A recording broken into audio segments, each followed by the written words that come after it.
दोस्तों, तो इस वीडियो में बात करेंगे लोहिया कॉर्प आईपीओ के बारे में। आईपीओ कल से ही खुलने वाला है, तो चले जानते हैं कि कंपनी का बिजनेस कैसा है, इसके फाइनेंशियल कैसे हैं, ग्रे मार्केट में प्रीमियम इसका किस प्राइस के ऊपर ट्रेड कर रहा, इस आईपीओ से कितना प्रॉफिट होने की उम्मीद है, आईपीओ को टारगेट करना चाहिए या फिर नहीं करना चाहिए। वैसे वीडियो पूरी तरह से इन्फॉर्मेशन और एजुकेशन के पॉइंट ऑफ व्यू से बनाई जा रही है, तो इन्वेस्टमेंट से पहले अपनी खुद की एनालिसिस करें और अपने फाइनेंशियल एडवाइजर से कंसल्ट करने के बाद ही कोई भी डिसीजन लें। तो चलिए वीडियो को शुरू करते हैं। सबसे पहले आईपीओ के डिटेल्स को देखें तो आईपीओ 23 जुलाई से यानी कि कल से खुल रहा है और ये 27 जुलाई को क्लोज होगा। लिस्टिंग डेट इसकी 30 जुलाई है। फेस वैल्यू ₹1 पर शेयर है। बुकिंग प्राइस 425 है और आईपीओ में 35 शेयर्स का लॉट रखा गया है। आईपीओ के साइज को देखें तो आईपीओ 1101 करोड़ का है। पूरा का पूरा आईपीओ ऑफर फॉर सेल है। आईपीओ में एम्प्लॉइज़ के लिए ₹40 पर शेयर का डिस्काउंट है।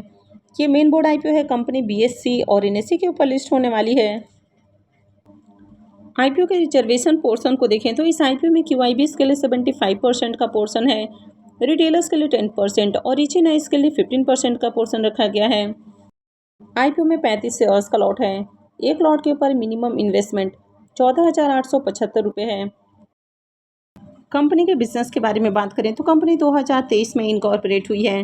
ये कंपनी अलग अलग तरह के मशीनें बनाने का काम करती है, खासकर जो प्लास्टिक पैकेजिंग वाली जो मशीन होती हैं, यानी कि अभी मार्केट में बहुत सारे जो फूड आइटम्स हैं या कोई भी प्रोडक्ट है, चाहे वो केमिकल हो, फूड हो, सीमेंट हो, यानी कि किसी भी तरह का जो प्रोडक्ट है वो किसी न किसी बैग के अंदर पैक होता है। तो कंपनी प्लास्टिक पैकेजिंग बैग को बनाने वाली जो मशीनें होती हैं, कंपनी वो मशीन बनाने का काम करती है। तो कंपनी यहाँ पर वाइड रेंज ऑफ जो मशीन्स है वो ऑफ़र करती है, यानी कि अलग अलग तरह की मशीनें बनाती हैं। जैसे कि अगर फूड प्रोडक्ट की बात की जाए, यानी कि चावल, आटा, चीनी वगैरह को जो पैक करने वाली बोरी होती हैं, कंपनी वो जो प्लास्टिक की बोरियां होती हैं वो बनाती हैं। इसके अलावा सीमेंट हो, केमिकल यानी कि जो खाद वगैरह होता है, तो वो भी प्लास्टिक के बैग्स के अंदर आते हैं। तो कंपनी ये जो सारा प्लास्टिक का बैग होता है वो बनाने वाली मशीनें बनाती है। इसके अलावा जो 1-1 टन के यानी कि जो जंबो बैग्स होते हैं, तो जंबो बैग बनाने वाली मशीनें भी कंपनी बनाती हैं। Company extrusion, weaving, coating, lamination, printing और कन्वर्जन मशीन्स की भी डिज़ाइनिंग और साथ ही इनकी सप्लाई भी करती है। कंपनी इंडिया के अलावा इंडिया से बाहर भी सप्लाई करती है। इसके अलावा कंपनी रिसाइकलिंग मशीन भी बनाती है, यानी कि प्लास्टिक वगैरह को रिसाइकलिंग करके जो प्रोडक्ट बनाने वाली मशीनें होती हैं, यानी कि उनसे प्लास्टिक के बैग्स तैयार करने वाली जो मशीनें होती हैं वो भी कंपनी बनाती है। कंपनी पैकेजिंग और नॉन पैकेजिंग दोनों ही तरह की इंडस्ट्रीज़ को सर्व करती है। तो इसमें company cement, fertiliser, chemical, polymer, food grain, minerals, shopping bags, FIBCS यानी कि जो जंबो बैग्स होते हैं, कंटेनर लाइनर्स, यानी कि काफ़ी डाइवर्स रेंज ऑफ प्रोडक्ट बनाने वाली जो मशीनें होती हैं वो कंपनी बनाती है। कंपनी मशीन बनाने के अलावा उनके जो स्पेयर पार्ट्स होते हैं वो भी बनाने का काम करती है। कंपनी आफ्टर सेल्स सर्विसेज भी देती है, यानी कि कंपनी जो मशीनें सेल्स करती हैं, अगर उनमें कुछ खराबी हो जाती है तो उनके पार्ट्स वगैरह को चेंज करना है, उनकी जो मेंटेनेंस होती है तो उससे रिलेटेड भी काम करती है।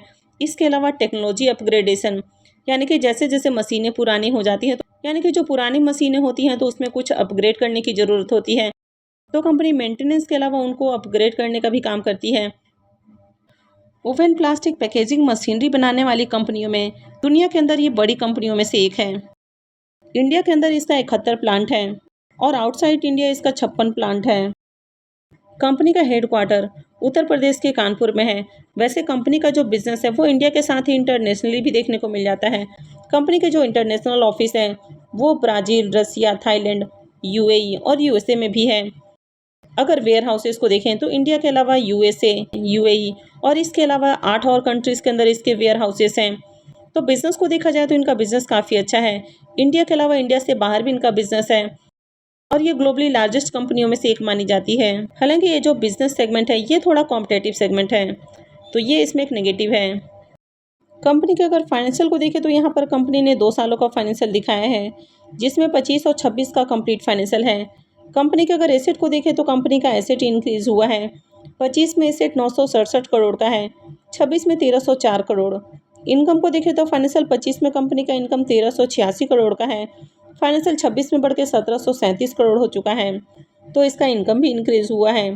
प्रॉफिट को देखें तो फाइनेंशियल 25 में कंपनी का प्रॉफिट 117 करोड़ है, जो कि 26 में बढ़ के 193 करोड़ हो गया है। तो कंपनी के प्रॉफिट के अंदर देखें तो अच्छा उछाल देखने को मिला है। कंपनी के प्रॉफिट में पिछले साल के मुकाबले 64% का जंप देखने को मिला है। ईबिटा को देखें तो इसका ईबिटा भी इंक्रीज हुआ है। रिजर्व को देखें तो इसका रिजर्व भी पहले से बढ़ा है। अभी कंपनी के पास 519 करोड़ का रिजर्व है और अगर कर्ज को देखें तो 152 करोड़ का कर्ज है।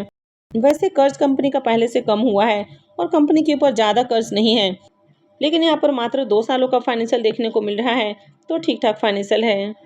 इसके आरओई को देखें तो आरओई 36 से अबव है तो आरओई अच्छा है। आरओसी 40 से भी अबव है तो आरओसी भी अट्रैक्टिव है। डेट टू इक्विटी रेशियो 0.23 का है तो ये भी बढ़िया है। रिटर्न ऑन नेट वर्थ इसका 72 से भी अबव है तो ये भी शानदार है। पैट मार्जिन 11.13 का है तो पैट मार्जिन भी ओके है। ईबिटा मार्जिन 19 से अबव है तो ये भी अच्छा है। प्राइस टू बुक वैल्यू 8.61 का है तो ये थोड़ा हाई है। ईपीएस इसका 18.31 का है तो ईपीएस भी बढ़िया है। पी मल्टीपल 23.21 का है तो पी वाइज देखें तो कंपनी थोड़ी एक्सपेंसिव प्राइस के ऊपर आईपीओ लेकर आई है। तो चलिए एक बार इसको इसके लिस्टेड पेयर कंपनियों से भी कंपेयर करके देख लेते हैं। लोहिया कॉर्प का पी मल्टीपल 23.21 का है। राजो इंजीनियर्स का 18.27 का, एलएमडब्ल्यू का 134.25 का, ममता मशीनरीज का 62.07 का, ज्योति सीएनसी का 54.60 का पी मल्टीपल है। तो यहाँ पर अगर इसकी लिस्टेड पीयर कंपनियों से कंपेयर करें तो कंपनी सस्ते प्राइस के ऊपर आईपीओ लेकर नहीं आई है। वैसे भी अगर आईपीओ में प्राइस को देखें तो 425 रुपये का प्राइस है और ₹1 की फेस वैल्यू पर 425 रुपये का प्राइस रखा गया है। यानी कि अगर इसको 10 रुपये के फेस वैल्यू के अकॉर्डिंग कैलकुलेट करें तो शेयर का प्राइस 4,250 रुपये निकल कर आता है। तो कंपनी हाईली एक्सपेंसिव प्राइस के ऊपर आईपीओ लेकर आई है, तो ये भी इसमें एक बड़ा नेगेटिव है। और आईपीओ भी पूरी तरह से ऑफर फॉर सेल है। प्रमोटर्स की होल्डिंग 95.61% है, जो कि आईपीओ लिस्टिंग के बाद 75.24% हो जाएगी। कंपनी का मार्केट कैप 4490 करोड़ का है, यानी कि स्मॉल कैप साइज की कंपनी है। आईपीओ के शेड्यूल को देखें तो आईपीओ 23 जुलाई से यानी कि कल से खुल रहा है और ये 27 जुलाई को क्लोज होगा। अलॉटमेंट डेट इसका 28 जुलाई है। रिफंड डेट 29 जुलाई, क्रेडिट डेट भी 29 जुलाई है और आईपीओ की लिस्टिंग 30 जुलाई को होने वाली है। अब इसके प्रीमियम को देखें तो इसका प्रीमियम अभी 38 रुपये के ऊपर ट्रेड कर रहा। आईपीओ में 35 शेयर्स का लॉट है, तो एक लॉट से 1330 रुपये करीब प्रॉफिट की उम्मीद है। प्रीमियम को देखें तो इसका प्रीमियम 9% के राउंड ट्रेड कर रहा। तो इसके प्रीमियम को देखें तो ज़्यादा बढ़िया प्रीमियम नहीं है। आईपीओ भी पूरी तरह से ऑफर फॉर सेल है और कंपनी हाईली एक्सपेंसिव प्राइस के ऊपर आईपीओ लेकर आई है। तो यहाँ पर कई सारे नेगेटिव पॉइंट्स देखने को मिल रहे हैं। अब कल से मार्केट में एक साथ 3 आईपीओ ओपन हो रहा है। आपको ऐसे आईपीओ को टारगेट करना चाहिए जिस आईपीओ की मार्केट के अंदर अच्छी डिमांड है, जिनका ग्रे मार्केट में प्रीमियम बढ़िया प्राइस के ऊपर देखने को मिल रहा, कंपनी वगैरह अच्छी हो, यानी कि जिस आईपीओ से बढ़िया प्रॉफिट बनने की उम्मीद हो, वैसे आईपीओ में अप्लाई करना ज़्यादा अच्छा होता है। अब यहाँ पर देखें तो कंपनी हाईली एक्सपेंसिव प्राइस के ऊपर आईपीओ लेकर आई है, तो इस तरह के आईपीओ काफ़ी रिस्की होते हैं। वैसे ये रिकमेंडेशन बिल्कुल भी नहीं है। अप्लाई करने से पहले अपनी खुद की एनालिसिस करें और उसके बाद ही कोई भी डिसीजन लें। आई होप आपको वीडियो अच्छी लगी होगी। तो अगर आपने वीडियो को अब तक लाइक नहीं किया है तो वीडियो को लाइक कर दें और वीडियो को अंत तक देखने के लिए आप सबका बहुत बहुत धन्यवाद।